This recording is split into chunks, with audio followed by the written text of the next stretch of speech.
Hi, so I'm going to show you how to make your final grades for your class visible to students. Sometimes faculty unintentionally make the final calculated grade not visible to students when they're setting up the gradebook, and then they assume that the students can see what their grade in the class is as they're going, and then down the road they realize some student says, "Hey, I don't know what my grade is," and you say, "Yes, it's in your grade in the grade book," and they say, "No, I can't see it, and this is why." So I'm going to show you how to fix that. So what you do is you go up to your gradebook, Progress Grades,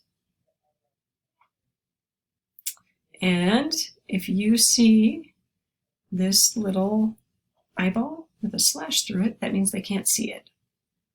So that's what's going on here. It's a little bit of a counterintuitive process to get that switched. What you do is you click on this little down arrow on Final Calculated Grade, go to Enter Grades.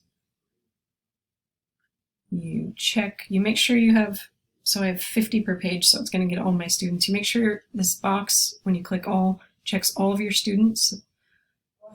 And then you just hit Release or Unrelease.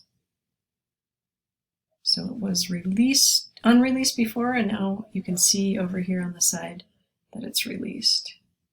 Save and close. And now, as you see, the eyeball does not have a slash through it, so the students can see their grade.